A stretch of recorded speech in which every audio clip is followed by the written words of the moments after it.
I thought student life was supposed to be about dreams, friendships, and building a future. But mine was nothing like that.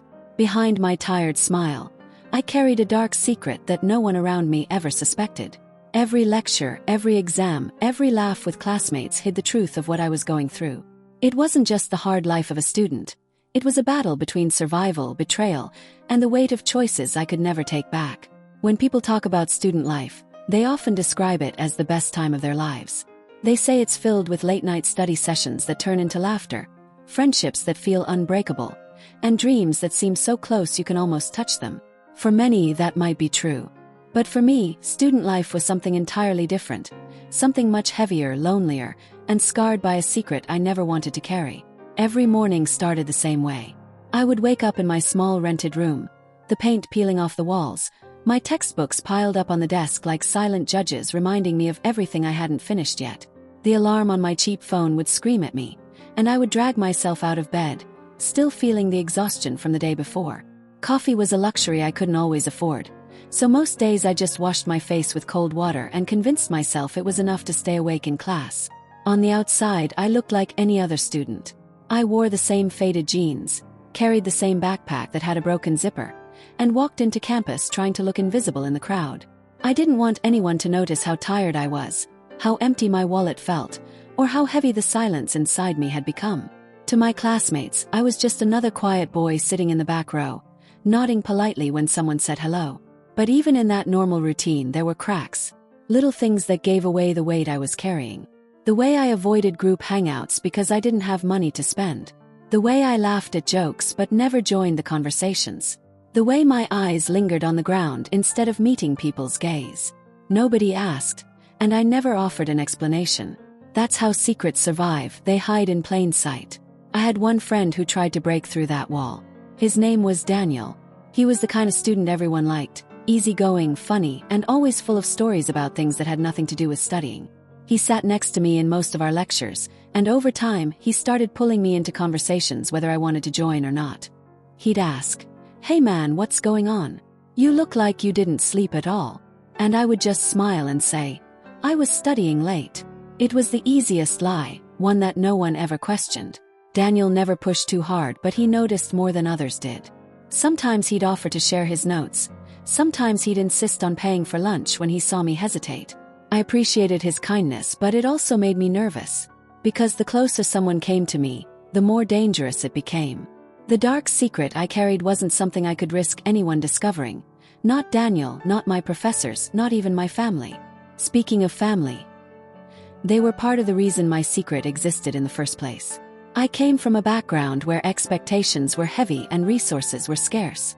My parents had sacrificed everything just to get me into this university. Back home, people believed I was lucky, living the dream, chasing success.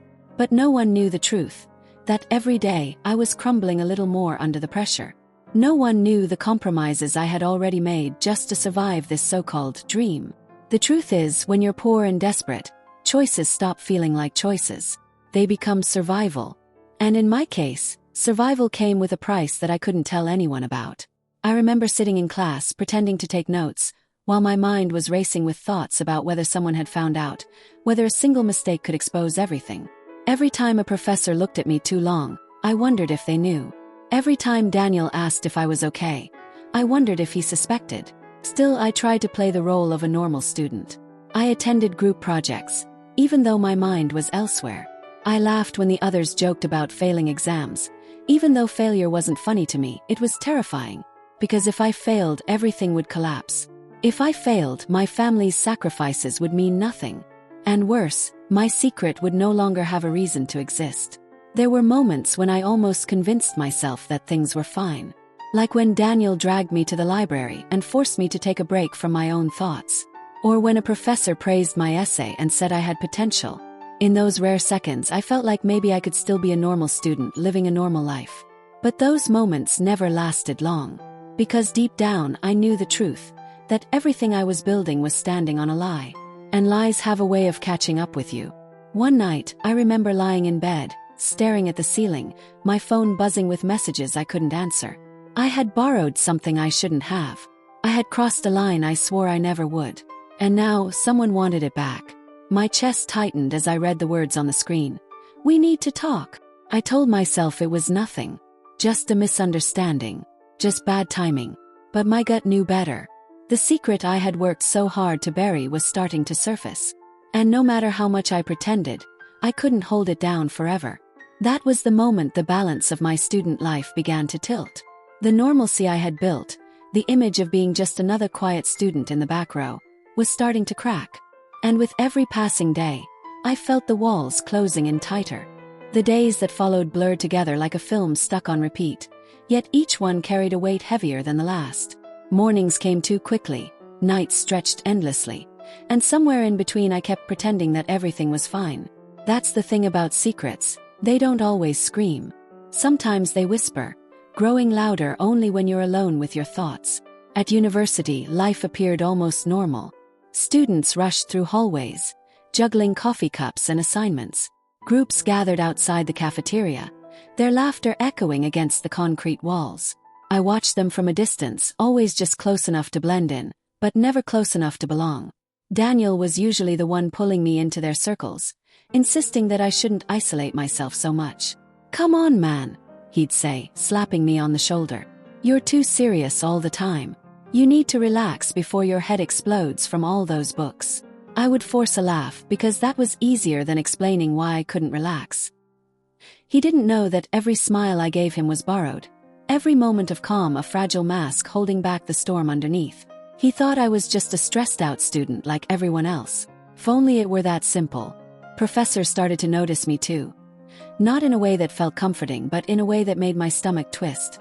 They praised my essays, my class participation, the way I seemed focused. To them, I was a model student, maybe even a success story in the making. But I hated hearing those words. Every compliment felt like a lie I didn't deserve. They didn't know what I had done. They didn't know what I was hiding. And if they did, those kind words would turn into disgust faster than I could breathe. I remember one particular afternoon, sitting in the library with Daniel.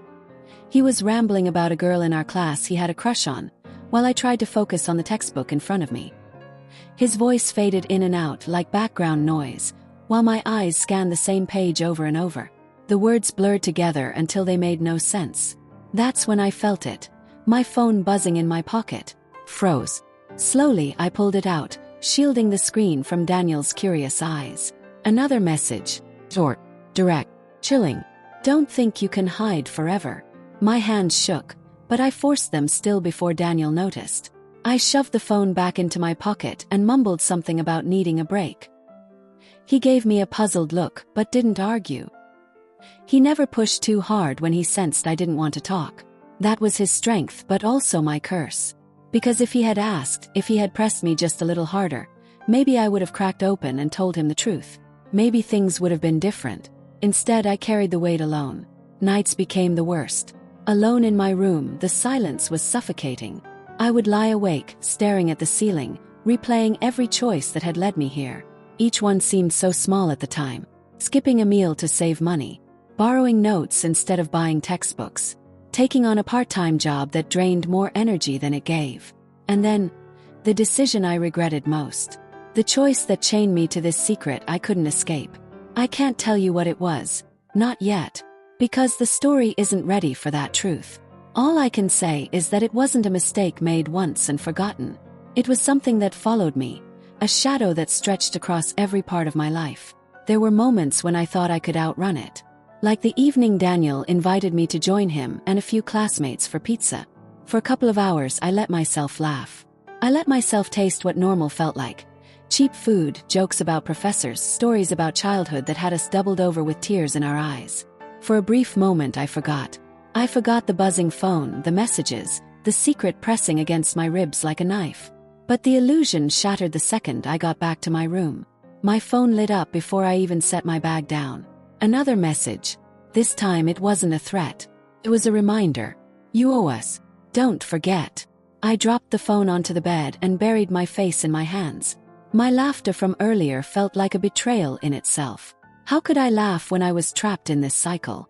How could I allow myself to feel light when the darkness was waiting for me the second I let my guard down? Days turned into weeks. The semester crawled forward, exams looming closer, but all I could think about was the ticking clock on my secret. Daniel noticed me drifting further away. He'd nudge me in class, whispering jokes, trying to pull me back. Sometimes it worked. Most times it didn't. "Seriously, man," he said one afternoon, frustration edging his voice. "You're not okay. Can see it.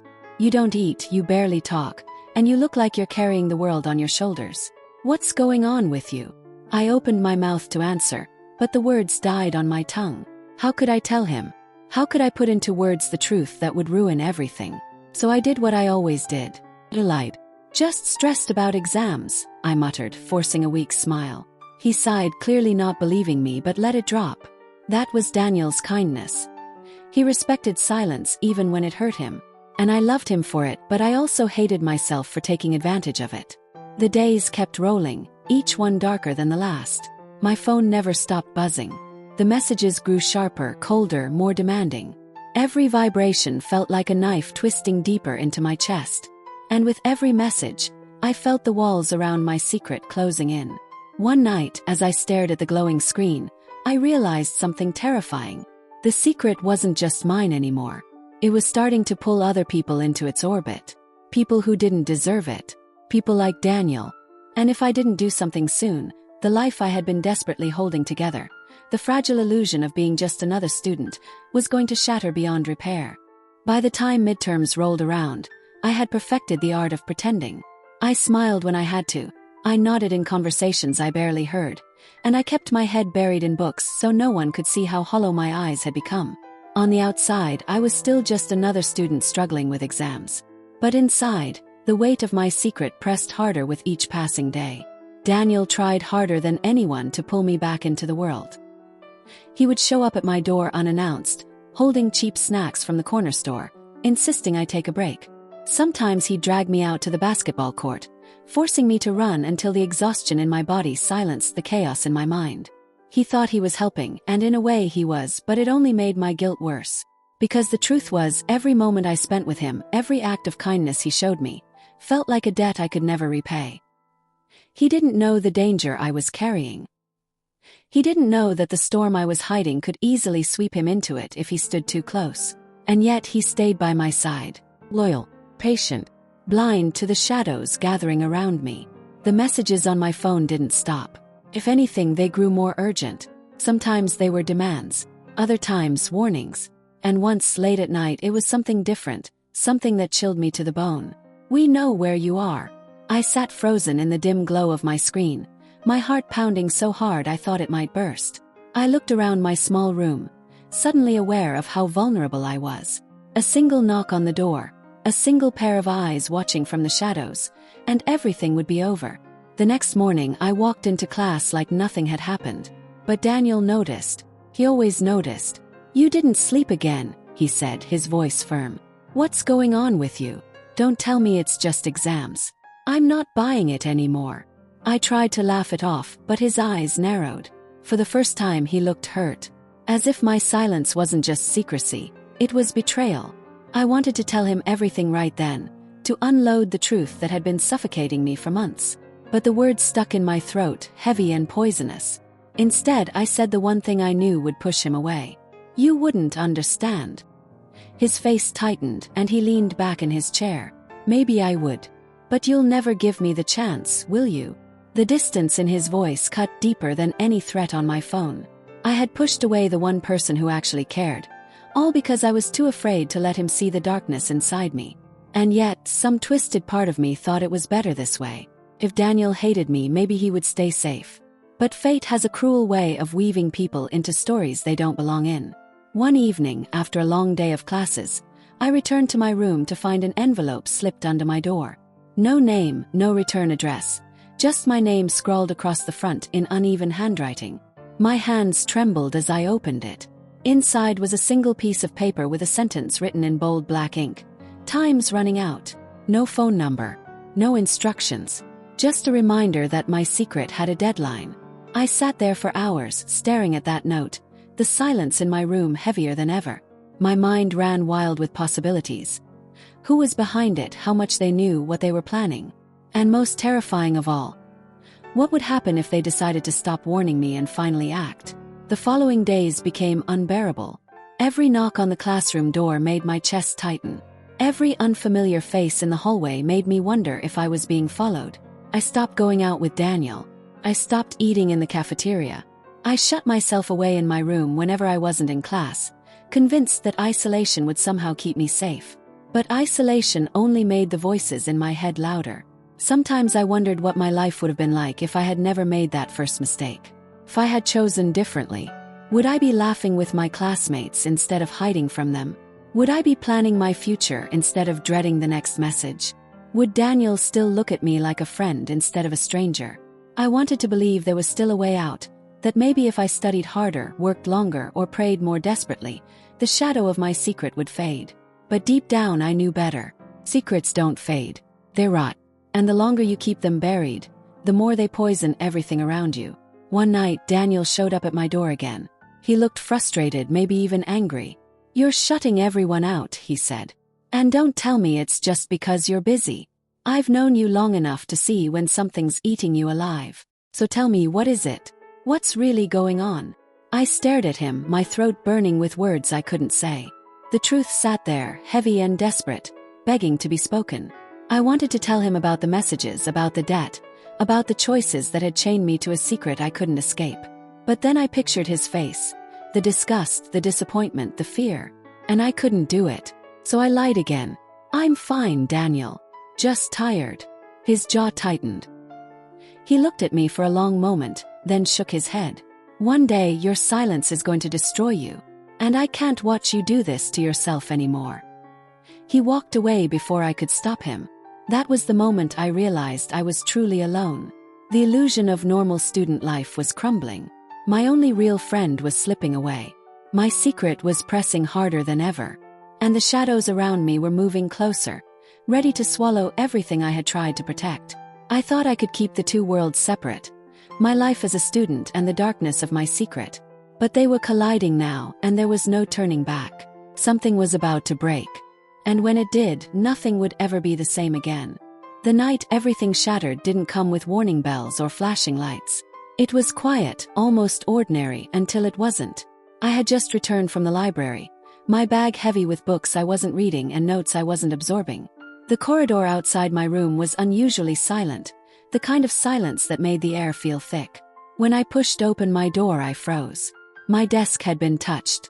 The books that were always stacked neatly on the left side were now scattered. My drawers, which I kept locked, hung slightly open. And lying in the center of the desk was my phone. Screen cracked, messages displayed across it like a confession written for the world to see.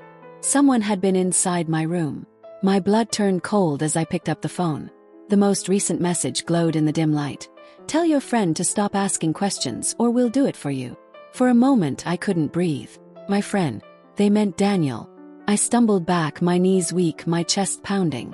All the lies I had told him, all the times I had pushed him away, suddenly felt useless. Somehow, my silence hadn't protected him. It had painted a target on his back. That night I didn't sleep. I sat on the edge of my bed, staring at the cracked phone screen, replaying every decision that had led me here. I thought about telling Daniel everything, finally confessing the truth before things got worse. But then I imagined his face, imagined the way he'd look at me once he knew what I'd done. I couldn't bear it, so instead I made another choice. A reckless one.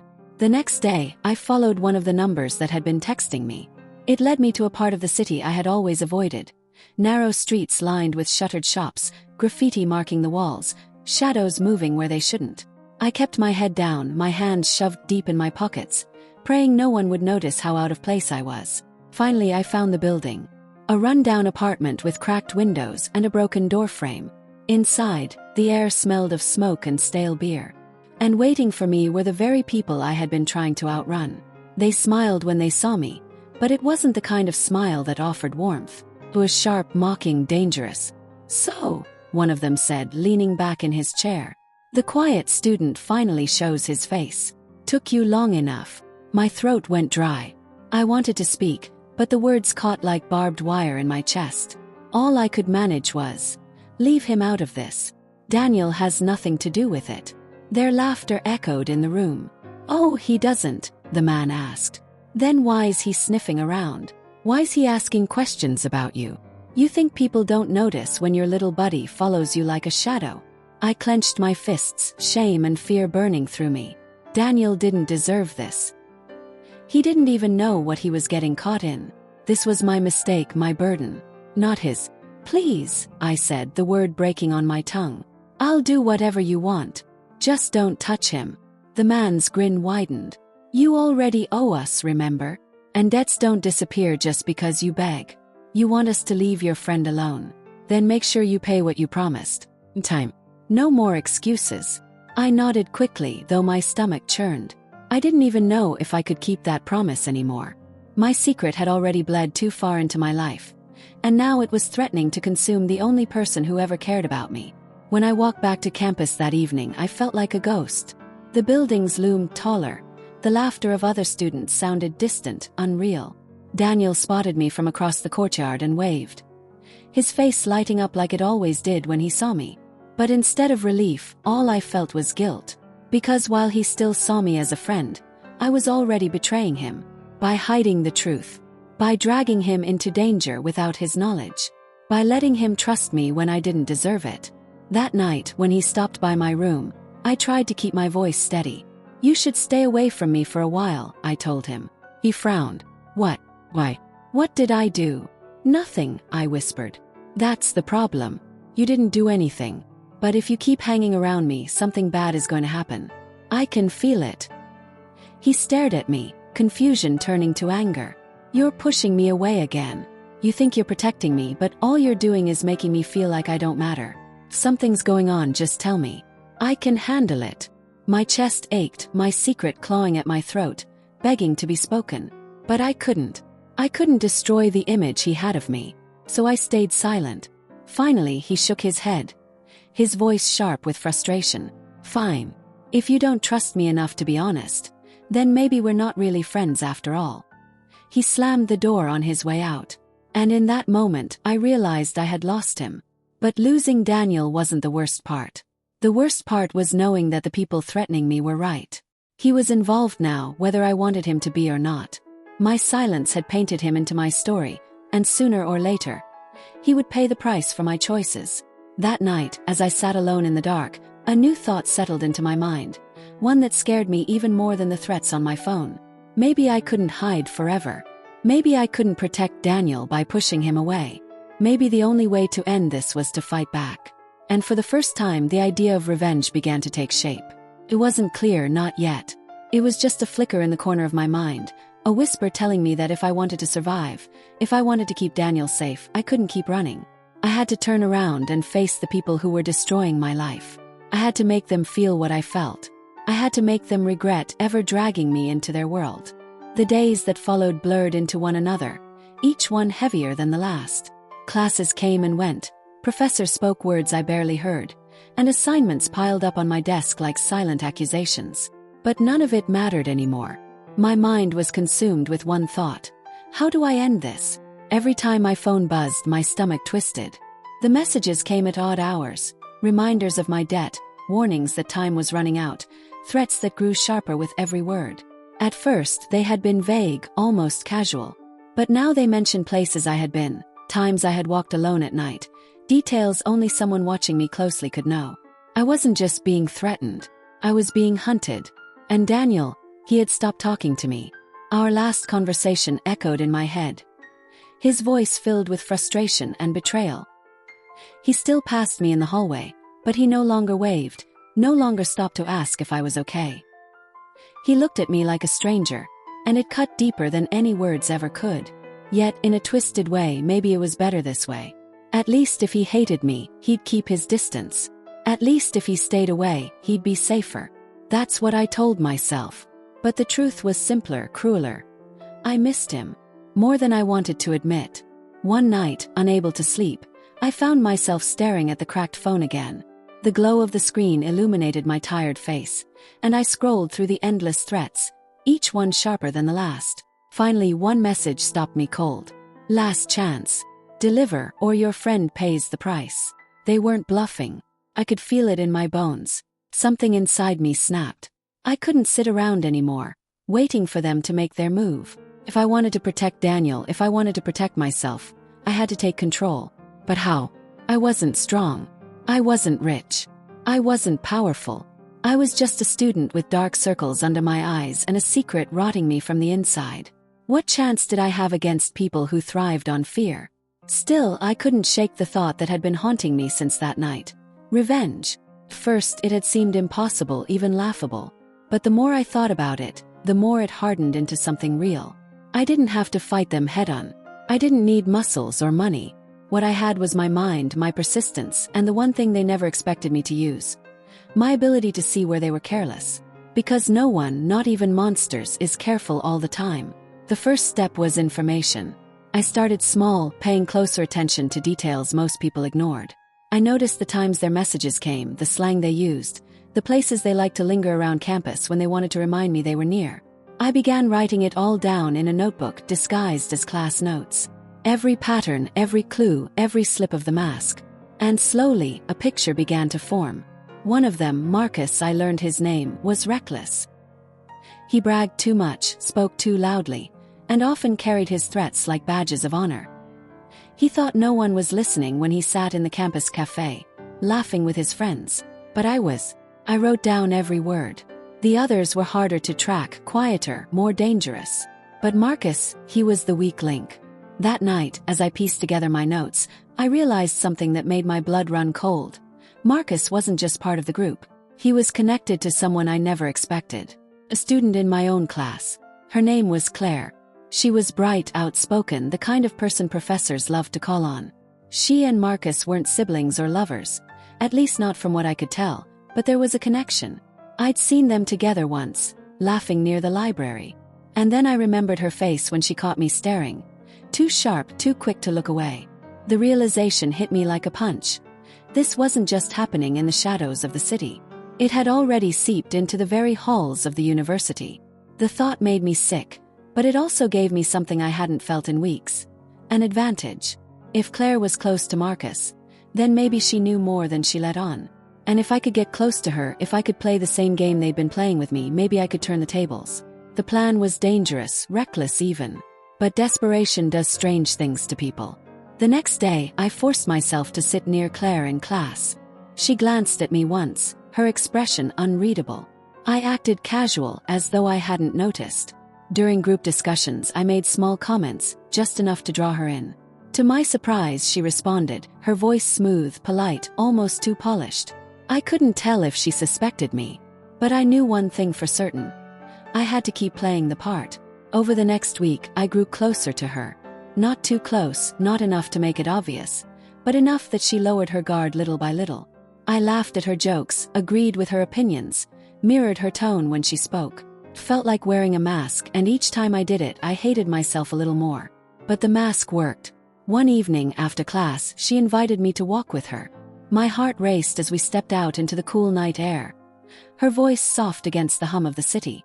We talked about ordinary things, assignments, professors, the dull rhythm of student life. But then, out of nowhere, she slipped. "Marcus says you're sharper than you look," she said, almost casually. The words sliced through me. I kept my face still, my heart pounding in my ears. "Marcus?" I asked lightly, pretending not to know. She smirked, as though she had said too much. "Never mind. Forget I said that." But I couldn't forget. I wouldn't forget. In that moment I knew I was right. She was connected to them. And now she had given me proof. When I returned to my room that night, I sat at my desk, staring at the notebook filled with scribbles and notes. My hands trembled as I wrote down every detail of our conversation, the ink smudging under my fingers. For the first time I felt the balance shift. Just slightly. Just enough to give me hope. Revenge was no longer just an idea. It was a path. A dangerous, twisted path that I was already walking. And deep down, I knew there was no turning back. The more I played my role with Claire, the deeper the web became. She didn't trust easily, but I had learned how to slip under people's skin, how to make them believe I was harmless. That was the irony. I had spent years hiding my secret by pretending to be invisible, and now I was using the same skill to creep closer to the truth. But the closer I got, the more dangerous it became. Claire wasn't careless like Marcus. She chose her words carefully, smiled in ways that felt rehearsed, and asked questions I knew better than to answer honestly. It was like walking a tightrope in the dark. One wrong step and everything would collapse. And then Daniel came back into the picture. It happened one afternoon, when I was leaving the library. He was standing there, leaning against the wall, his backpack slung over one shoulder. His face was unreadable, but his eyes, those sharp, searching eyes, met mine and held them. "We need to talk," he said flatly. For a moment I wanted to run, to disappear. But I couldn't. Not from him. We walked across campus in silence until we found a quiet bench. He sat down, his hands clasped together, his knuckles white. "You've been avoiding me," he finally said. "And don't lie, I know something's wrong. You look worse every time I see you. What's going on?" My throat tightened. I wanted to tell him everything. I wanted to unload the secret that had been crushing me, to let him carry even a small piece of it. But I couldn't. If he knew, he'd be dragged into the storm, and that was the last thing I wanted. "I'm fine," I muttered. "Just exams, stress, you know how it is." Daniel's jaw clenched. "Don't give me that. I've known you long enough to tell when you're lying. Whoever's got you like this, it's eating you alive." He leaned closer, his voice lower now. "If you're in trouble, let me help." The words stung more than I expected, because deep down I knew he meant them. But help from Daniel wasn't an option. Not now. "I can handle it," I said, forcing my voice steady. "Just trust me." But Daniel didn't trust me, not anymore. He shook his head, stood up, and walked away, leaving me with the weight of his disappointment. That night I couldn't sleep. His face haunted me, his words echoing in my mind. I wanted to protect him, but the truth was, by keeping him in the dark, I might already have put him in danger. Because the people after me had made it clear, if I didn't pay, my friend would suffer. And Daniel was the only friend I had. The next message confirmed my worst fear. "TikTok, you've got 1 week. Or we make an example of him." I stared at the screen until my vision blurred. My chest ached, my hands trembled, but underneath the fear, something else began to burn. A slow, steady fire. They had crossed the line. It was no longer just about me. It was about Daniel. And I wasn't going to let them destroy the only person who still believed in me, even when I didn't deserve it. That was the moment revenge stopped being an idea. It became a necessity. I doubled down on Claire. She was Marcus's connection, then she was my key. I started watching her even more closely. When she left class, who she texted, where she lingered. One night, I followed her from a distance as she left campus. Her footsteps quick against the pavement.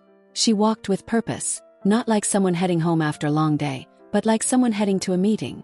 I kept my distance, my heart pounding as I trailed her through side streets.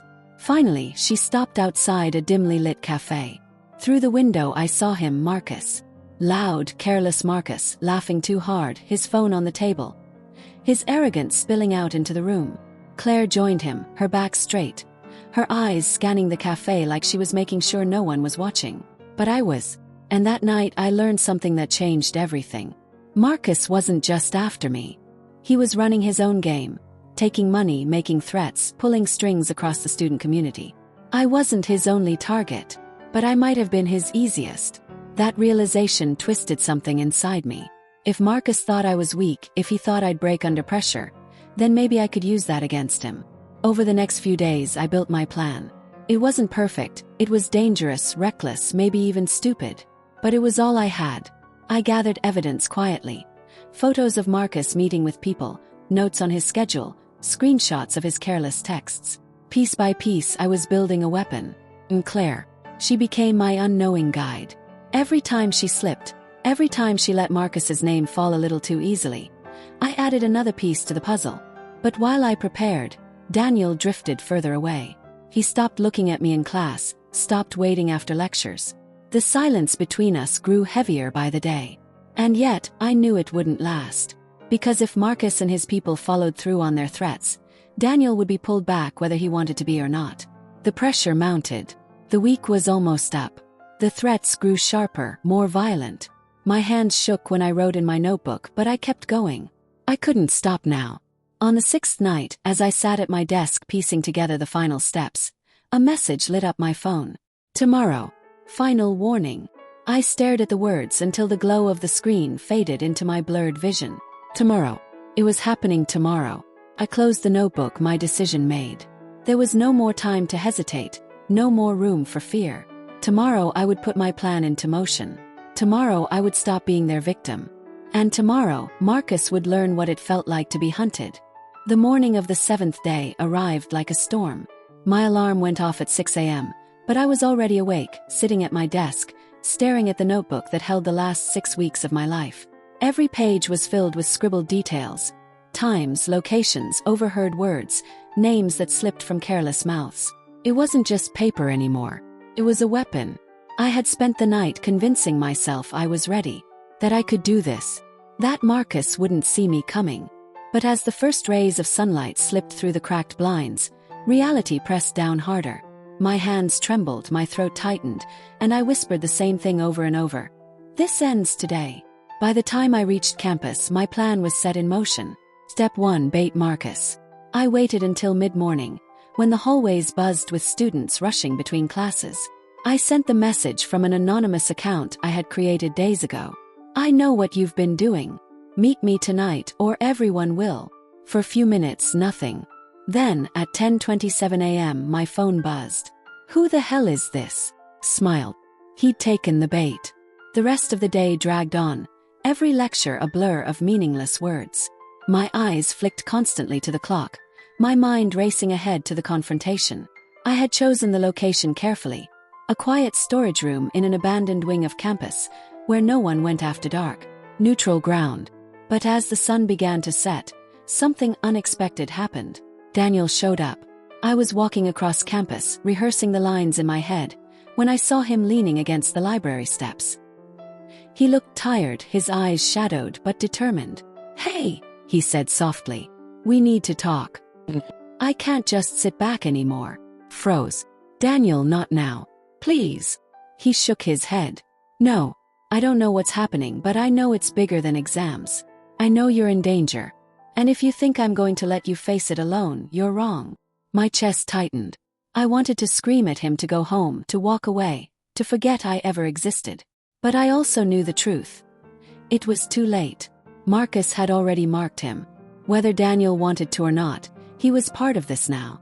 Fine, I whispered. But you need to follow my lead. No matter what. He nodded once. And just like that, my plan became more dangerous. That night, the abandoned storage room echoed with the sound of dripping pipes and creaking beams. I stood in the corner, notebook clutched in one hand, my phone in the other. Daniel hovered near the doorway, his eyes scanning the shadows nervously. At 9:14 p.m., footsteps echoed down the hall. Heavy, confident, careless. Marcus. He pushed the door open with a smirk, his broad frame filling the doorway. So, he drawled, his voice dripping with arrogance. The little mouse thinks he can play games. My pulse pounded, but I forced myself to stay calm. Sit down, I said quietly. He laughed, a cruel sound that bounced off the walls. You think you're in charge here. You've got guts, I'll give you that. But you're nothing. You hear me? Nothing. Daniel shifted uneasily, but I lifted a hand to stop him. This was my fight. I pulled a folder from my backpack and tossed it onto the table between us. Inside were printed screenshots, photos, notes, everything I had gathered on Marcus. His meetings, his messages, his threats. Evidence that painted a picture of a predator who thrived on intimidation. For the first time, Marcus's smirk faltered. Where did you get this? He demanded. Doesn't matter, I said. My voice was steadier now, fueled by weeks of anger and fear. What matters is what happens next. You leave me and my friend alone or this goes public. Professors, the dean, the police. Everyone. His eyes narrowed. For a moment, silence hung heavy in the room. Then he laughed again, softer this time but darker. You think a few pieces of paper will save you. You think anyone's going to believe you over me. He leaned forward, his voice low and venomous. I own this place.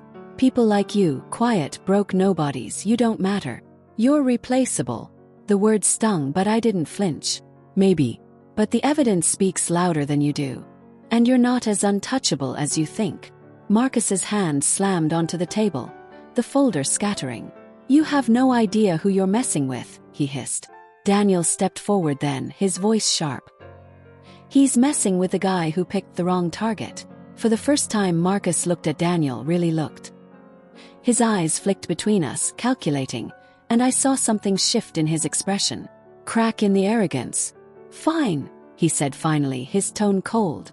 You want to play? Let's play. But don't say I didn't warn you.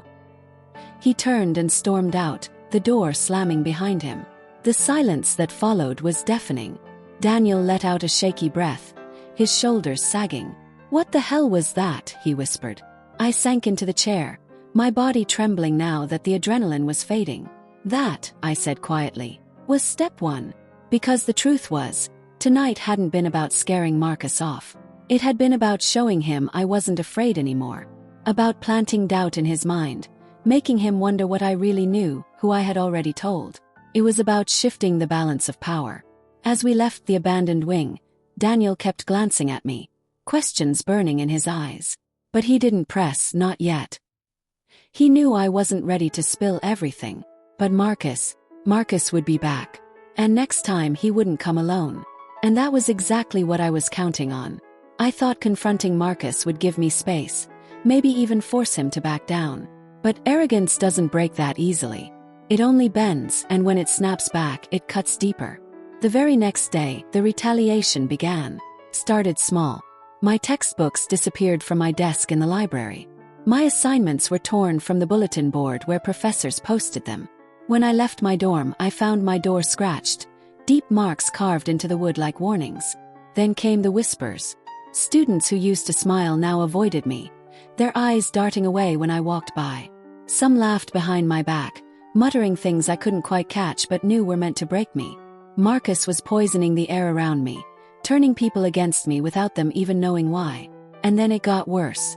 One night, as Daniel and I left the cafeteria, we found my bag slashed open, my notes scattered across the ground, shredded and torn.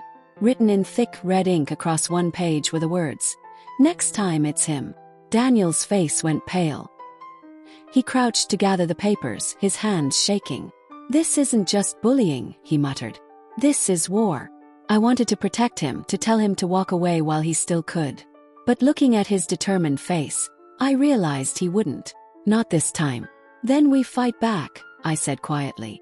Daniel looked at me sharply, searching my face. "Fight back how?" I hesitated. This was the moment. Whether to trust him with the truth or keep carrying the burden alone. My secret, the reason I was caught in this storm, the thing I had never confessed to anyone. The words clawed at my throat, begging to be released, but I swallowed them back. "Just trust me," I whispered. "And for reasons I'll never understand," he did. The next week was a blur of preparation. Marcus had power, but power makes people careless. He believed intimidation was enough. He thought fear would silence me. What he didn't realize was that fear had already burned itself out. All that was left inside me was rage. I watched him closely, documenting every reckless move. He bragged loudly in the cafeteria about money he didn't earn. He flashed expensive watches, carried cash he couldn't explain, whispered deals to shady figures in corners of campus. Claire stayed by his side, but even she seemed wary, her smile thinner than before. One afternoon I caught her alone in the library. She was flipping through a psychology textbook, her expression distracted. I sat across from her, and for a moment she didn't notice me. When she finally looked up, her eyes narrowed. "You've been busy," she said coolly. I forced a small smile. "So have you." Her lips curved, but it wasn't a friendly smile. "Marcus doesn't like rats. Be careful who you pretend to be." The words chilled me, but I didn't flinch. "And you?" "Yes. Who are you pretending to be?" For a flicker of a second, her mask slipped. A flash of doubt, of something softer. But then it was gone, and she snapped the book shut, rising from her chair. "You don't know what you're getting into," she said before walking away. But she was wrong. I knew exactly what I was getting into. That night, Daniel came to my room. He sat on the edge of my bed, his face tense. "I saw Marcus talking to the guys from the sports team," he said. "They're planning something. I don't know what, but it's bad." My chest tightened. Marcus wasn't going to stop at threats anymore. He was building an army. "Then we move faster," I said. Daniel frowned. "Move where?" I pulled out the notebook, flipping through the pages until I found what I needed. times, dates, names. Evidence of Marcus's dealings that no one could ignore. We set the trap. Tomorrow night. The abandoned wing. But this time we're not just confronting him. We're exposing him. Daniel stared at me, his eyes wide. Are you sure about this? No, I admitted. But it's the only way. The next day felt endless. Every step, every glance over my shoulder, every shadow felt like a warning. Marcus moved through campus like a king. His laughter loud. His arrogance unshaken. But underneath it I could see the cracks. He was nervous. My evidence had gotten under his skin. And now he was scrambling to prove control. That night Daniel and I set the stage. We planted a small recording device in the storage room. Hidden beneath a pile of old boxes. My phone was ready to stream if needed. Every angle was covered. At 9 o'clock sharp, footsteps echoed again. But this time Marcus wasn't alone. 2 of his friends flanked him, their eyes cold, their fists clenched. Well, well, Marcus sneered as he stepped inside. The little mouse brought a friend this time. Cute.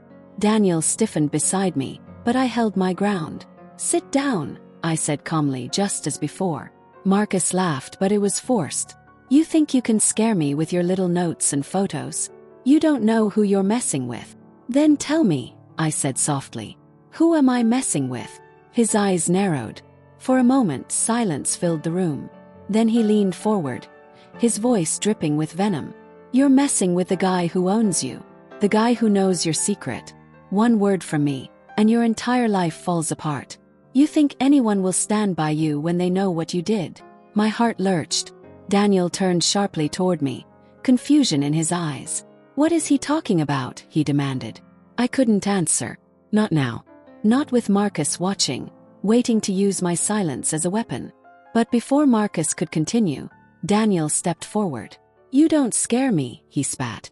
You're nothing but a coward hiding behind threats. Marcus's grin widened. Big words for someone who's about to watch his friend burn. The tension cracked like thunder. One of his men lunged forward, shoving Daniel against the wall. I shouted, but Marcus only laughed, the sound sharp and cruel. This is what happens when you try to play games, he snarled.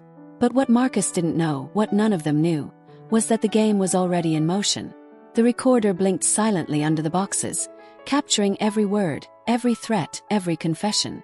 And for the first time I felt control slip into my hands. The air in the abandoned wing turned suffocating. Daniel struggled against the guy pinning him to the wall, his fists pounding but barely making contact. Marcus stood in the center of it, all like a ringmaster, his cruel grin slicing through the dim light. Pathetic, he spat. You thought you could outsmart me with your little tricks. You're nothing. Always have been, always will be. Something inside me snapped. All the years of humiliation, all the secrets buried deep, all the times I smiled to hide the pain, they erupted in that moment like fire bursting through cracks. No, I said, my voice low but steady. Not this time. Marcus tilted his head, mock amusement flickering across his face. And what are you going to do? Cry. Beg. You don't have the guts. I stepped closer, my pulse hammering in my ears. You don't own me. Not anymore. And soon, everyone will see you for what you are. For the first time I saw something flicker in his eyes. Not anger, not arrogance, but fear. Just for a split second. He masked it quickly, turning to his men. Teach him a lesson, he barked. The guy holding Daniel shoved him hard against the wall, but Daniel twisted at the last moment, elbowing him in the ribs. The man grunted, loosening his grip. Daniel broke free, panting, his eyes blazing with fury. You'll regret ever touching me, Daniel growled. Marcus laughed, but his laugh cracked at the edges. He was losing control of the scene, and he knew it. He stepped closer to me, his voice dropping to a venomous whisper. You think you're clever, don't you? Hiding your dirty little secret. What will they say when they find out the truth about you? That you're nothing but... Shut up, I snapped, my fists trembling. He smirked, leaning in. Nothing but a coward who let someone else suffer for his mistakes. My breath caught, my vision blurred. He knew. He knew everything. Daniel's eyes darted between us. Confusion etched across his face. What is he talking about? He demanded again. I couldn't answer. My throat locked, my body frozen. Marcus saw it, and his grin widened like a knife being twisted deeper. "Say it," he whispered. "Tell your friend what you did. Tell him how you ruined everything. Tell him why you'll never escape me." The room spun. My chest heaved. I wanted to scream, to confess, to rip the weight from my shoulders. But before I could, Daniel stepped forward, his voice sharp and unwavering. "No, don't listen to him. He's nothing but a liar trying to break us apart." The words struck me like a lifeline. For the first time, someone was standing with me, not against me. Marcus sneered. "Loyalty won't save him. It won't save either of you." He pulled something from his jacket pocket, a phone. With a flick of his thumb, he dialed, holding it up like a weapon. "One call," he threatened, "and your precious little world goes up in flames. Everyone will know. Professors, classmates, even your family. How long do you think you'll last then?" Daniel lunged forward, trying to snatch the phone, but Marcus pulled back. "Aha," he taunted. "You don't get to win." That's when it happened. His arrogance betrayed him. He started ranting, his words spilling faster, louder. "I've worked too hard to let a nobody like you ruin me. Do you think anyone cares how I get my money? Do you think they'll punish me for what I've done? I control this place. I control everyone. You're just another pawn to be crushed." Every word echoed in the empty wing, bouncing off the walls like gunshots. And every word was being captured by the hidden recorder, blinking silently under the boxes. Marcus didn't notice. He was too far gone, too drunk on his own rage. He shoved his men aside, stepping closer until his face was inches from mine. "I own you," he hissed. "Your secret is mine to use, and when I'm done with you, you'll wish you never set foot in this school." I felt the fear rise again, cold and sharp, but beneath it, something stronger flared. "You're finished, Marcus," I said quietly. For the first time, he faltered. His brow furrowed, confusion flashing across his face. "What? You just confessed. Every word. And soon, everyone will hear it." His face drained of color. He spun around, searching the room, his eyes darting wildly. "What did you do?" he shouted. Daniel smirked, stepping forward. "Looks like the king finally lost his crown." Marcus lunged at me, fury twisting his features. His fists slammed into my chest, knocking me back against the wall. Pain shot through me, but I didn't care. The recorder had it all. Daniel tackled him from the side, dragging him to the ground.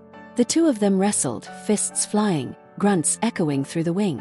I scrambled forward, grabbing Marcus's phone as it skidded across the floor. My hands shook, but I held it tight. "Stop!" shouted. Both of them froze. Marcus lay pinned beneath Daniel, his hair disheveled, his face contorted with rage. Daniel's chest heaved, his eyes blazing. "This ends tonight," I said firmly. "You don't own me. You never did. And tomorrow, everyone will know exactly who you are." Marcus thrashed, his voice breaking with desperation. "You can't. You'll destroy us both. If you release that recording, your secret comes out too. Do you really want that?" The words hit me like a knife to the gut. He was right. The recording held his crimes, but it also held his threats about my secret, the truth I had fought so hard to bury. My mind raced. Expose him and risk losing everything. Stay silent and let him keep destroying me.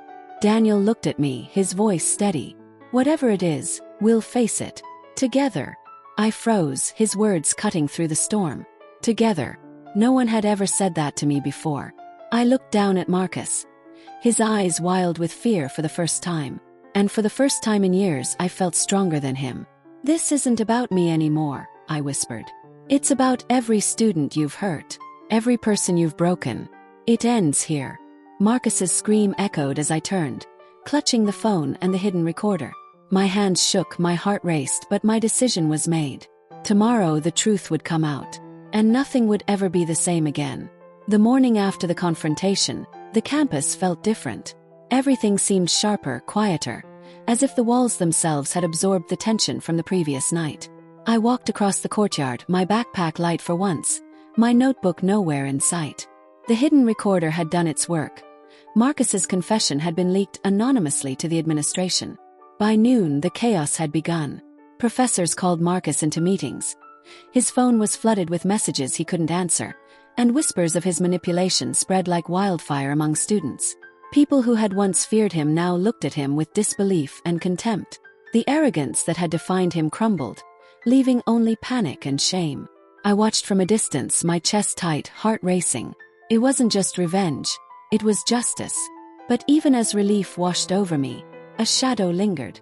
My secret, the one I had buried so deep for years, was still my burden alone. No one knew, and in some ways I was relieved. But the cost of secrecy felt heavier now, weighed down by the knowledge that I had risked everything to protect Daniel and confront Marcus. Daniel approached me during lunch, his face unguarded for the first time in weeks. He sat down across from me, his eyes searching mine. "You did it," he said simply.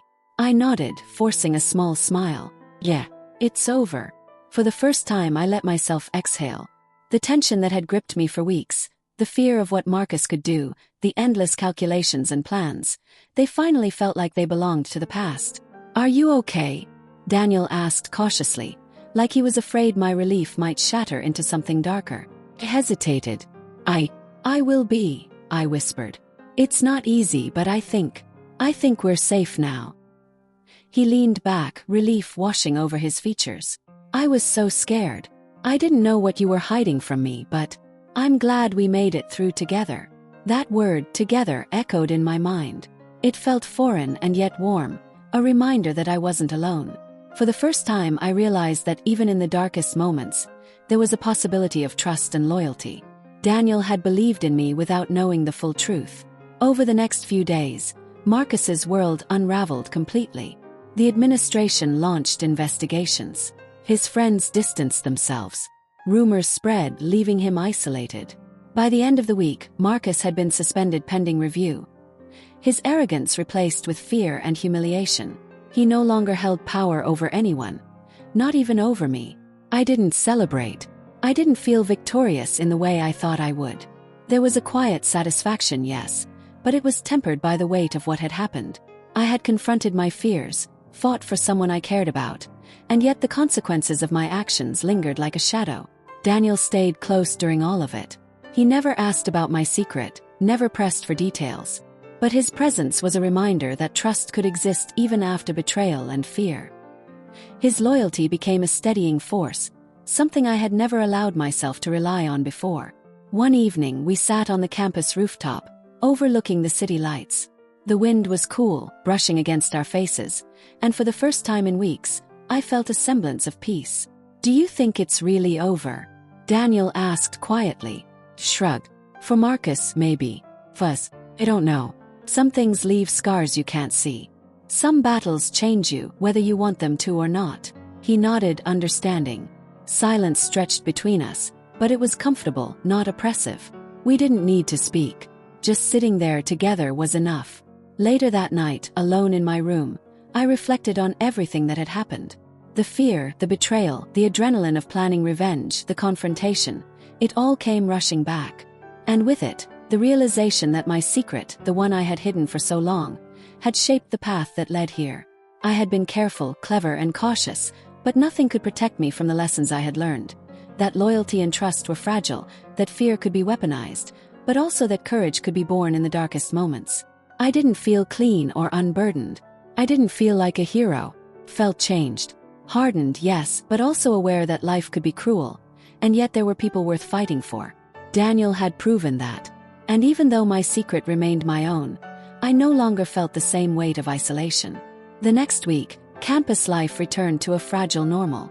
Classes continued, students passed each other with distracted smiles, and life, in its relentless way, moved forward. Marcus was gone from the social hierarchy, a cautionary tale whispered in hushed tones. Claire avoided me entirely, and I didn't seek her out. The chessboard had been cleared, and my pieces had survived. I walked through the campus one afternoon, the wind carrying the familiar sounds of student life, the chatter, the footsteps, the laughter. For the first time in months, I felt the possibility of normalcy. Not perfect, not unbroken, but real. And I realized that revenge, while satisfying in its moment, could never undo the fear, the sleepless nights, the whispers, or the weight of secrets. It could protect, yes, but it also changed you. It left scars you carried quietly, privately. I closed my eyes and let the sun warm my face. For the first time in a long time, I didn't feel hunted. Felt alive. And I knew that whatever came next, whatever challenges, whatever secrets, the lessons of the past would guide me. That courage could come in small moments. That loyalty could save lives. And that even in the hardest life of a student, there was room to fight, to survive, and maybe even to forgive yourself most of all. If this story left you thinking about how far someone might go to protect the people they care about, you're not alone. Stories like this remind us that trust, loyalty, and courage are tested in ways we never expect. I'd love to hear your thoughts. Have you ever faced a moment where standing up for yourself or someone else felt impossible? Share your experiences in the comments below. And if you want more intense, emotional story times like this, make sure to stay tuned for the next one.